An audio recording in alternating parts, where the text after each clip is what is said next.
ফেরাউন ছিল মিশরের এক চরম জালিম ও অত্যাচারী বাদশা, যার ভয়ে পুরো মিশরের জমিন থর থর করে কাঁপত। তার চোখের এক ইশারায় মুহূর্তের মধ্যে বহু মানুষের জিন্দেগি শেষ হয়ে যেত। তার মাত্র একটি হুকুমে শত শত মানুষকে গোলাম বা দাস বানিয়ে নেওয়া হতো। তার অহংকার এতই বেড়ে গিয়েছিল যে সে নিজেকে শুধু বাদশা নয়, বরং নিজেকেই খোদা মনে করত। সে দম্ভ ভরে বলতো, আমি তোমাদের সবচেয়ে বড় রব। ফেরাউন বনি ইসরায়েলদের ওপর অমানসিক নির্যাতন চালাত। সে তাদের ওপর থেকে ভারী বোঝা চাপিয়ে দিত এবং হাড় ভাঙা খাটুনি খাটাত। তারা যাতে পালাতে না পারে সেজন্য তাদের পায়ে ভারী লোহার শিকল বা জঞ্জির পরিয়ে রাখা হতো। তারা ওই শিকল আর গলার বেড়ি পরেই উঁচু ইমারতের সিঁড়ি বেয়ে ওঠানামা করে কাজ করত। অনেক সময় এমন হতো যে সিঁড়ি দিয়ে উঠতে গিয়ে দুর্বল ও ক্লান্ত বহু লোক পড়ে গিয়ে মারাত্মকভাবে জখম হতো। কিন্তু পাষাণ ফেরাউনের এতে কোনো পরোয়া ছিল না, কারণ সে সবাইকে তার গোলাম মনে করত। যদি কেউ পালানোর চেষ্টা করত, তবুও সেখান থেকে বের হওয়া তার জন্য অসম্ভব ছিল, কারণ শহরের চারদিকে সে এক ঘন জঙ্গল বানিয়ে রেখেছিল, যেখানে হিংস্র ও রক্তখেকো সিংহ পোষা থাকত। তাই অনুমতি ছাড়া কারও এত সাহস ছিল না যে কেউ ভেতরে ঢুকবে বা বাইরে যাবে। এই জায়গাটি মিশরের মূল শহর থেকে কিছুটা দূরত্বে অবস্থিত ছিল, তাই এখানে ফেরাউন নিজেকে পুরোপুরি নিরাপদ বা মাহফুজ মনে করত। ফেরাউন বনি ইসরায়েলের লোকদের এখানে ধরে এনে গোলাম বানিয়ে রাখত। তারপর সে বনি ইসরায়েলের ওই লোকদের উপর সবচেয়ে বেশি জুলুম করত। বনি ইসরায়েলের যারা শহরে বা আশেপাশে বাস করত, তারাও স্বাধীন ছিল না। ফেরাউন আর তার জাতি মনে করত, বনি ইসরায়েলরা কেবল আমাদের গোলামি করার জন্যই জন্ম নিয়েছে। একদিন ফেরাউন তার সভাসদদের বলল, আমি এক ভয়ানক স্বপ্ন দেখেছি। বনি ইসরায়েলের একটি শিশু আমার রাজত্বকে ধ্বংস করে দিচ্ছে। এ ব্যাপারে তোমরা কিছু বলো।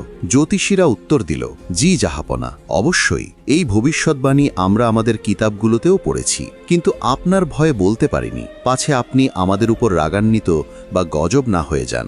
বনি ইসরায়েল বংশে এমন এক ছেলে শিশুর জন্ম হবে যে খুব শক্তিশালী হবে। সে আপনার সালতানাতের বিরুদ্ধে রুখে দাঁড়াবে আর আপনার রাজত্বকে ধ্বংস করে দেবে। ফেরাউন হুঙ্কার দিয়ে বলল, আমি এই কিতাবগুলোকে ভুল প্রমাণ করে দেব।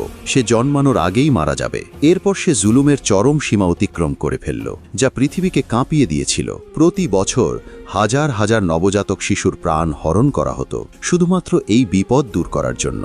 এদিকে বনি ইসরায়েলের মানুষেরা বলাবলি করত, শুনেছি আমাদের নাজাত দানকারী বা মুক্তিদাতা আসছেন, আর ফেরাউনের হুকুমত চিরকাল থাকবে না। আমরাও কি তবে স্বাধীন হয়ে যাব? অন্যরা উত্তর দিত, জি, এটাই শোনা যায়। সে বনি ইসরায়েলের মধ্য থেকেই আসবে আর আমাদের এই বন্দি দশা থেকে আজাদ করাবে। কিন্তু চিন্তার বিষয় হল, ফেরাউন তো প্রতিটি গর্ভবতী নারীর নজরদারির জন্য এক একজন ধাত্রী বা দায়ী নিযুক্ত করে রেখেছে। তাহলে এটা কিভাবে সম্ভব হবে? কিন্তু আল্লাহর অশেষ হুকুমে যে ধাত্রীকে নজরদারির জন্য নিযুক্ত করা হয়েছিল, সে হযরত মুসা আলাইহিস সালামের প্রতি সত্যিকারের সহানুভূতিশীল হয়ে গেল। সে সমস্ত গোপনীয়তা নিজের হৃদয়ে লুকিয়ে রাখল আর গর্ভের খবর কাউকে দিল না। আর এভাবেই ভীষণ ভয় ও আতঙ্কের সেই মুহূর্তগুলোতে হযরত মুসা আলাইহিস সালামের জন্ম হয়ে গেল। ধাত্রী জিজ্ঞেস করলেন, এই ঘরে কোনো বাচ্চা জন্মেছে কি? আমাদের মনে হচ্ছে এই ঘরেই বাচ্চা জন্মেছে। মা জানতেন ফেরাউনের সিপাহীরা জানে যে তারা বাচ্চাকে খুঁজছে। এমন সময় আল্লাহর পক্ষ থেকে তার অন্তরে এক ইলহাম বা প্রেরণা নাজিল হলো, ভয় করো না, তোমার বাচ্চাকে একটি সিন্ধুকে রেখে নীল নদে বা দরিয়ায় ভাসিয়ে দাও। তারপর তিনি কাঁপতে থাকা হৃদয় নিয়ে বাচ্চাকে সিন্ধুকে রাখলেন এবং আল্লাহর ভরসায় দরিয়ার স্রোতে ভাসিয়ে দিলেন। তারপর কিছু দূর ভেসে যাওয়ার পর ফেরাউনের স্ত্রী সিন্ধুকটি দেখতে পেলেন। তিনি বললেন, আজ আমার মনটা খুব উদাস, আমি নীল দরিয়ার কিনারায় যেতে চাই। দাসী বলল, হে আসিয়া, আপনি সিপাহীদের সাথে নিয়ে যান, কিন্তু শিগগির ফিরে আসবেন। ইনি ছিলেন হযরত আসিয়া বিনতে মুজাহিম, অত্যন্ত মহান, উচ্চ মর্যাদা সম্পন্ন এবং নুরানি এক নারী। এই সেই মহিয়সী নারী যার উল্লেখ পবিত্র কুরআন কারিমেও এসেছে। কুরআন মাজিদে আল্লাহ তাআলা তাকে মুমিনদের জন্য এক উজ্জ্বল আদর্শ হিসেবে ঘোষণা করেছেন। পৃথিবীর সর্বশ্রেষ্ঠ 4 জন নারীর মধ্যে তার গণনা করা হয়, যাদেরকে ইসলামে পূর্ণাঙ্গ বা কামিল নারী হিসেবে উদাহরণ বানানো হয়েছে। হযরত আসিয়া ফেরাউনের স্ত্রী ছিলেন, কিন্তু তার হৃদয় ছিল ঈমানে পরিপূর্ণ। তিনি পরবর্তীতে হযরত মূসা আলাইহিসসালামের নবুয়তের সত্যায়নও করেছিলেন, আর ফেরাউনের কঠোর বিরোধিতার পরেও নিজ ঈমানে অটল বা সাবিত কদম ছিলেন। তিনি অনেক জুলুম সহ্য করেছেন, কিন্তু ঈমান থেকে পিছিয়ে যাননি। এমনকি ফেরাউন তাকে কঠিন নির্যাতন দিয়ে শহীদ করে, কিন্তু তিনি ধৈর্য ও দৃঢ়তার প্রতীক হয়ে রইলেন। হঠাৎ হযরত আসিয়ার নজর একটি ভাসমান সিন্দুকের উপর পড়ল। তিনি সেই সিন্দুক পানি থেকে বের করালেন, যাতে দেখতে পারেন এর মধ্যে কি আছে। দাসিয়া বলল, এটা আমরা নীল দরিয়ার কিনারা থেকে পেয়েছি এবং আপনার সামনে এনেছি। আল্লাহর ইচ্ছায় সিন্দুকের ঢাকনা নিজে থেকেই ফেরাউনের উপস্থিতিতে খুলে গেল। আসিয়া শিশুটিকে দেখে মুগ্ধ হয়ে গেলেন এবং ফেরাউনকে বললেন, এই বাচ্চা আমার আর তোমার চোখের আলো, একে হত্যা করো না। হতে পারে সে আমাদের জন্য উপকারী হবে, অথবা আমরা একে আমাদের পালক পুত্র বানিয়ে নেব। ফেরাউন সন্দেহ করে বলল, যদি এই বাচ্চা বনি ইসরায়েলের হয়ে থাকে, কে জানে এটাই সেই বাচ্চা কিনা। আসিয়া বোঝালেন, আমাদের তো কোনো পুত্র সন্তান নেই, আর এ তো সামান্য বাচ্চা, এর লালন পালন আমরা করব। আমরা যেমন চাইব সে তেমনই বড় হবে। দেখুন তাকদীরের কি অদ্ভুত খেলা। যে মূসাকে ফেরাউন মারতে চাইত, আজ শত্রুর সেই রাজপ্রাসাদই মূসার লালন পালনের নিরাপদ জায়গা হয়ে গেল। এখন সমস্যা দেখা দিল, এই বাচ্চা কারোই দুধ গ্রহণ বা কবুল করছিল না। ফেরাউন ঘোষণা করল, যে নারী এই বাচ্চাকে দুধ খাওয়াতে পারবে তাকে ধন সম্পদ দিয়ে পুরস্কৃত করা হবে। তারপর এই খবর হযরত মূসা আলাইহিস সালামের কাছে পৌঁছে গেল। তিনি প্রাসাদে এলেন এবং বললেন, আমি এই বাচ্চাকে দুধ খাওয়ানোর চেষ্টা করি, হয়তো এই বাচ্চা আমার দুধ কবুল করবে। যখন হযরত মূসার মা তাকে কোলে নিয়ে দুধ খাওয়ালেন, শিশুটি খুশিতে দুধ পান করে নিল। এভাবে প্রতিদিন হযরত মূসা আলাইহিস সালামের মা আসতেন, দুধ খাইয়ে চলে যেতেন। আল্লাহ এভাবেই সন্তানকে মায়ের কোলে ফিরিয়ে দিলেন। একদিন শিশু মূসা ফেরাউনের দাড়ি ধরে টান দিলেন বা তাকে আঘাত করলেন। ফেরাউন রেগে বলল, আপনি যখন একে কোলে তোলেন তখন সে খুশি হয়, আর আমি যখন কোলে তুলি তখন সে রাগ করে। আমার মনে হয় সে ইচ্ছে করে এমন করে। কে জানে এটাই কি সেই বাচ্চা যে আমার রাজত্ব ধ্বংস করবে? আসিয়া তাকে শান্ত করলেন, না, এ তো অবুঝ বাচ্চা, সে কি বা বুঝবে। সময় গড়িয়ে চলল। নবী মূসা আলাইহিসসালাম যুবক হয়ে উঠলেন। তিনি ছিলেন সত্যবাদী, ন্যায়পরায়ণ এবং দয়ালু, একজন মহান মানুষ। অন্যদিকে ফেরাউনের রাজত্বে জুলুম বাড়তেই থাকল। সিপাহীরা বলতো, আমরা শুধু ফেরাউনের হুকুমের বাধ্য, অন্য কারো কথা মানব না।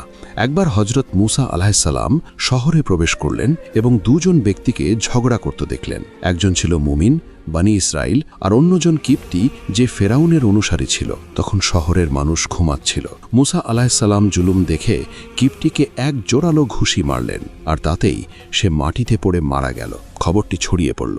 একজন গিয়ে ফেরাউনকে বলল, হে ফেরাউন, মূসা আপনার অনুসারীদের একজনকে হত্যা করেছে। ফেরাউন হুকুম দিল, সিপাহীরা মূসাকে এই মুহূর্তে গ্রেফতার করে আমার সামনে হাজির করো। মূসা আলাইহিসসালাম অনুতপ্ত হয়ে বললেন, ইয়া আল্লাহ, আমার উদ্দেশ্য হত্যা করা ছিল না, জানি না সে কিভাবে মারা গেল।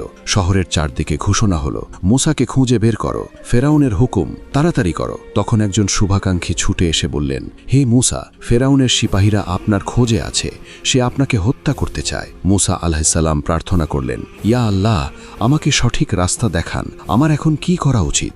শুভাকাঙ্ক্ষী পরামর্শ দিলেন, হে মূসা, ফেরাউন জালিম, আপনার এখানে থাকা উচিত নয়, আপনি মাদিয়ানের দিকে রওনা হন। এভাবে মূসা আলাইহিসসালাম বহুদিন ও বহু রাত লাগাতার হাঁটতে থাকলেন। শেষ পর্যন্ত তিনি মাদিয়ানে পৌঁছলেন, কিন্তু তিনি অত্যন্ত ক্লান্ত হয়ে পড়েছিলেন। সেখানে তার থাকার জায়গার সমস্যা ছিল, আর খাবারও শেষ হয়ে গিয়েছিল। তারপর একটি কূপ তার নজরে এলো, যেখানে লোকেরা তাদের পশুকে পানি পান করাচ্ছিল, আর দুজন মেয়ে একপাশে অপেক্ষা করছিল। মূসা আলাইহিসসালাম জিজ্ঞেস করলেন, আপনারা কেন দুশ্চিন্তা করে দাঁড়িয়ে আছেন? আপনারা কিসের অপেক্ষা করছেন? মেয়েরা বলল, আমরা অপেক্ষা করছি যতক্ষণ না পুরুষরা তাদের পশুদের পানি পান করিয়ে নেয়, তার আগে আমরা সামনে যেতে পারি না। মূসা আলাইহিসসালাম বললেন, দিন, আমি পানি পান করিয়ে দিই। মেয়েরা বাড়ি ফিরলে তাদের বাবা অবাক হয়ে বললেন, আজ তোমরা এত তাড়াতাড়ি পানি পান করিয়ে ফিরে এলে কিভাবে? তারা বলল, এক অজানা ব্যক্তি আমাদের সাহায্য করেছেন, তাকে আমাদের এলাকার মনে হলো না, কিন্তু তিনি খুব দয়ালু ছিলেন। বাবা বললেন, তাকে আমার কাছে ডেকে আনো, আমি তাকে এর পারিশ্রমিক বা প্রতিদান দিতে চাই। এই বৃদ্ধ পিতা ছিলেন হজরত শুয়াইব আলাইহিসসালাম। তিনি হজরত মুসা আলাইহিসসালামকে নিজের কাছে ডাকলেন। তিনি মুসাকে স্বাগত জানিয়ে জিজ্ঞেস করলেন, তুমি কে? কোথা থেকে আসছো? তোমার কি সমস্যা? এই শহরে কি করছো? আর এখানে আসার উদ্দেশ্য কি? তুমি একা কেন? আর কোথায় যাওয়ার ইচ্ছে রাখো? হজরত মুসা আলাইহিসসালাম যখন নিজের পুরো কাহিনী শোনালেন, তখন শুয়াইব আলাইহিসসালাম বললেন, ভয় পেও না, জালিমদের দল থেকে তুমি মুক্তি বা নাজাত পেয়েছ। এই এলাকা ফেরাউনের সীমানার বাইরে। তারপর তিনি বললেন, আমি আমার এক মেয়েকে তোমার সাথে বিয়ে দিতে চাই, তবে এর বিনিময়ে এই ঘরে ৮ বা ১০ বছর আমাদের সেবা করতে হবে। এই মেয়াদ শেষ হওয়ার পরে যেখানে যেতে চাও নিজের স্ত্রীকে সাথে নিয়ে যেতে পারবে। মেয়াদ পূর্ণ হওয়ার পর মুসা আলাইহিসসালাম নিজের স্ত্রীকে সাথে নিয়ে মিশরের দিকে রওনা হলেন। রাত খুব ঠান্ডা হয়ে গিয়েছিল, কিন্তু তারা দুজন আল্লাহর উপর ভরসা করে পথ চলছিলেন। রাতের অন্ধকারে তারা পথ হারিয়ে ভাবছিলেন এখন কোন রাস্তাটি সঠিক।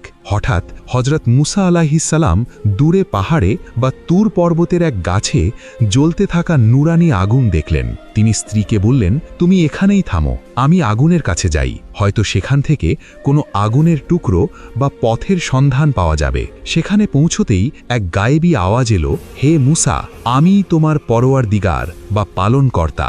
হে মুসা, এ পবিত্র ভূমি, তোমার জুতো খুলে ফেলো। হে মুসা, তোমার ডান হাতে ওটা কি? মুসা আলাইসাল্লাম বললেন, এটা আমার লাঠি বা আসা, আমি এতে ভর দিই আর এটা দিয়ে আমার ভেড়ার জন্য গাছ থেকে পাতা ঝাড়ি। এছাড়া এটাকে অন্য কাজেও ব্যবহার করি। আল্লাহ হুকুম দিলেন, তোমার লাঠি মাটিতে ফেলে দাও। হজরত মুসা আলাইসাল্লাম যখন লাঠিটি ফেললেন তা বিশাল সাপে পরিণত হলো। এ দেখে মুসা আলাইসাল্লাম ভয় পেয়ে পিছিয়ে গেলেন। আবার আওয়াজ এলো, ফিরে এসো, ভয় করো না, তুমি নিরাপদ আছো। একটি কাঠের লাঠি সাপে বদলানো যাওয়া, এটাই ছিল হজরত মুসা আলাইসাল্লামকে দেওয়া প্রথম মোজেজা। তারপর আল্লাহ তাআলা দ্বিতীয় মোজেজাও দিলেন। মুসা আলাইসাল্লামকে হুকুম হলো, নিজের হাত বুকের ভেতরে ঢোকাও বা জামার নিচে ঢোকাও আর বের করো। মুসা আলাইসাল্লাম যখন হাত বের করলেন তা ধবধবে সাদা ছিল এবং নূরের মতো চকচক করছিল। আওয়াজ এলো, হে মুসা, এই 2 মোজেজা তোমার পারওয়ারদিগারের পক্ষ থেকে তোমাকে দেওয়া হয়েছে। এখন ফেরাউনের কাছে যাও, তাকে নেকির দাওয়াত দাও আর বানি ইসরাইলকে আজাদ করাও। তখন হজরত মুসা আলাইসাল্লাম প্রার্থনা করলেন, হে আমার পারওয়ারদিগার, আমার বুক প্রশস্ত করে দিন, আমার কাজ সহজ করে দিন, আমার জিহ্বার জড়তা খুলে দিন, যাতে তারা আমার কথা বুঝতে পারে। আর এই কাজে আমার ভাই হারুন আলাইসাল্লামকে আমার সহকারী ও সাহায্যকারী বানিয়ে দিন। আল্লাহ বললেন, হে মুসা, তোমার সব প্রার্থনা কবুল করা হলো। হজরত মুসা আলাইসাল্লাম নিজের ভাই হারুন আলাইসাল্লামকে সাথে নিয়ে ফেরাউনের দরবারে পৌঁছালেন। তিনি বললেন, আমি আল্লাহর রাসূল, বনি ইসরাইলকে আজাদ করে দাও। ফেরাউন জোরে হেসে উঠল, যেন মুসার কথা তার কাছে শুধুই ঠাট্টা বা মজা। সে বলল, তুই আল্লাহর রাসূল আর তোর রব কে? মুসা আলাইসাল্লাম উত্তর দিলেন, সেই রব যিনি আসমান ও জমিন এবং এই দুটির মাঝখানে যা কিছু আছে সব কিছুর মালিক। ফেরাউন সভাসদদের বলল, একটু দেখো তো এই লোক কি বলছে। মুসা আলাইসাল্লাম বললেন, এতে হাসার কি আছে? তিনি তোমারও রব আর তোমার পূর্বপুরুষদেরও রব। ফেরাউন রেগে বলল, আমি তোমার কোনো কথা শুনতে চাই না, চলে যাও, নইলে তোমাকে কারাগারে ঢুকিয়ে দেব। মুসা আলাইহিসসালাম বললেন, যদি আমি আমার নবুয়তের কোনো স্পষ্ট নিদর্শন দেখাই, তবুও কি তুমি আমাকে কারাগারে ঢুকাবে? ফেরাউন বলল, যদি সত্য বলে থাকিস তাহলে তোর নিশানি বা নিদর্শন নিয়ে আয়। মুসা আলাইহিসসালাম লাঠি ফেললেন, তা অজগর হয়ে গেল। ফেরাউনের লোকেরা বলল, বাদশাহ সালামত, ভয় পাবেন না, এটা জাদু ছাড়া কিছু নয়। মুসা তো এক জাদুকর, এর মোকাবিলা অন্য জাদুকরদের দিয়ে করানো উচিত। ফেরাউন হুকুম দিল, মিশরের সবচেয়ে বড় বড় জাদুকরদের আমার কাছে হাজির করো। দূর দূরান্ত থেকে মিশরের সব বড় জাদুকরদের ফেরাউনের দরবারে আনা হলো। জাদুকররা বলল, যদি আমরা মোকাবিলায় জিতে যাই, আপনি আমাদের কি পুরস্কার দেবেন? ফেরাউন বলল, তোমরা যা চাও সব দেব, কিন্তু মুসাকে যে করেই হোক হারাতে হবে। জাদুকররা মুসা আলাইহিসসালামকে জিজ্ঞেস করল, হে মুসা, তুমি আগে তোমার জাদু দেখাবে না আমরা আমাদের জাদু দেখাবো? মুসা আলাইহিসসালাম বললেন, আমার কাছে জাদু নেই, বরং আল্লাহর দেওয়া মোজেজা আছে। তোমরাই আগে তোমাদের জাদু দেখাও। সব জাদুকর নিজেদের লাঠি আর রশি মাটিতে ফেলল আর সেগুলো মায়াবী সাপের মতো দেখাতে লাগল। তারপর নবী মুসা আলাইহিস সালাম নিজের আসা বা লাঠি মাটিতে ফেললেন, তা খুব বড় এক অজগর সাপ হয়ে গেল আর জাদুকরদের সব সাপগুলোকে গিলে ফেলল। সত্য দেখে জাদুকররা সেজদায় পড়ে গেল এবং বলল, আমরা আপনার ওপর এবং আপনার পরওয়ারদিগারের ওপর ঈমান আনলাম। এটা সত্যিই মোজেজা, জাদু নয়। ফেরাউন ক্ষিপ্ত হয়ে বলল, তোমরা আমার অনুমতি ছাড়া কিভাবে ঈমান আনলে? নিশ্চয়ই তোমরা সবাই একে অপরের সাথে মিলেছিলে। আমি তোমাদের সবাইকে শুলে চড়াবো। তারা বলল, আমাদের হত্যা করলেও আমরা সত্য ত্যাগ করব না। মুসা আলাইহিস সালাম ফেরাউনকে সতর্ক করলেন, এখনো সময় আছে, ঈমান এনে নাও, নইলে জেনে রাখো অচিরেই আল্লাহর পক্ষ থেকে নানা রকম আযাব আসবে। বলা হয় প্রথম আযাব দুর্ভিক্ষের রূপে এলো, কিন্তু ফেরাউন ঈমান আনল না। তারপর দ্বিতীয় আযাব তুফান বা বন্যার রূপে এলো, কিন্তু ফেরাউন আর তার জাতি ঈমান আনল না। তারপর তাদের শস্যক্ষেত আর গাছে পঙ্গপাল হামলা করল। তারপর তাদের ওপর উকুন বা পোকার আযাব নামল, যা চারদিকে ছড়িয়ে পড়ল। মুসা আলাইহিস সালাম বললেন, হে ফেরাউন, এখনো সময় আছে, ঈমান আনো আর বনী ইসরাইলকে আজাদ করো। ফেরাউন শুনল না। তারপর তাদের ওপর ব্যাঙের আযাব নাজিল হলো। ফেরাউন চিৎকার করে বলল, এ কি তামাশা, এগুলোকে এখান থেকে সরাও। দাসী বলল, হুজুর, এগুলো তো চারদিকে ছড়িয়ে পড়ছে।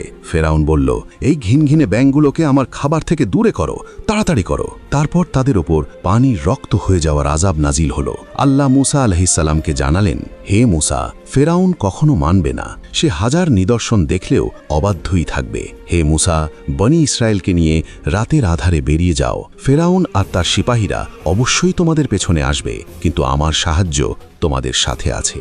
হযরত মুসা আলাইহিস সালাম বনী ইসরায়েলকে নিয়ে রওনা হয়ে গেলেন, কিন্তু যখন তারা নীল নদের তীরে পৌঁছলেন, তখন পেছন থেকে ফেরাউনের বিশাল বাহিনীও কাছাকাছি এসে গিয়েছিল।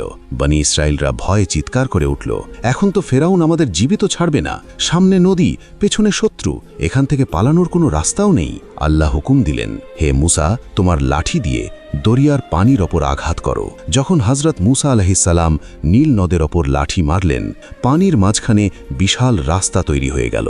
তিনি লোকদের বললেন, এগিয়ে চলো। বনী ইসরায়েলরা পার হয়ে গেল, কিন্তু ফেরাউন যখন সেই রাস্তায় নামল, পানি আবার আগের মতো হয়ে গেল। ফেরাউন ও তার বাহিনী ডুবে মরল। ফেরাউন চিৎকার করে বলল, বাঁচাও, আমি ঈমান আনলাম। কিন্তু তখন আর সময় ছিল না। তো বন্ধুরা, দেখলেন তো আল্লাহর সাহায্য আর সত্যের শক্তি কত বড়। ফেরাউনের মতো অহংকারী জালিম যতই অত্যাচার করুক, শেষ পর্যন্ত বিজয় হয় হকেরই। আর ধৈর্যশীল মুমিনদের জন্য আল্লাহ পথ খুলে দেন। গল্পটা যদি আপনাদের ভালো লেগে থাকে এবং হযরত মুসা আলাইহিস সালামের এই ঘটনাগুলো থেকে আপনারা শিক্ষা নিয়ে থাকেন, তাহলে ভিডিওটাতে একটা লাইক অবশ্যই দেবেন। আপনার একটা লাইক আমাকে আরও সুন্দরভাবে এমন শিক্ষণীয় গল্প তুলে ধরতে অনুপ্রেরণা দেয়। আর একটা ছোট অনুরোধ, আপনারা কোন শহর, জেলা বা দেশ থেকে এই ভিডিওটা দেখছেন সেটা নিচে কমেন্ট করে জানাবেন। আমি জানতে চাই আমার গল্পপ্রেমী বন্ধুরা কে কোথা থেকে আমাদের সাথে আছেন। আর আপনাদের কমেন্ট পড়তে আমার সত্যি ভালো লাগে। এরকম আরও কুরআন ভিত্তিক শিক্ষণীয় নবীদের কাহিনী শুনতে চ্যানেলটি সাবস্ক্রাইব করে বেল আইকনটি টিপে দিন, যাতে পরের ভিডিওটি আপনারা মিস না করেন। দেখা হবে পরের ভিডিওতে নতুন আরেকটি গল্প নিয়ে। ততক্ষণ ভালো থাকুন, সুস্থ থাকুন। ধন্যবাদ।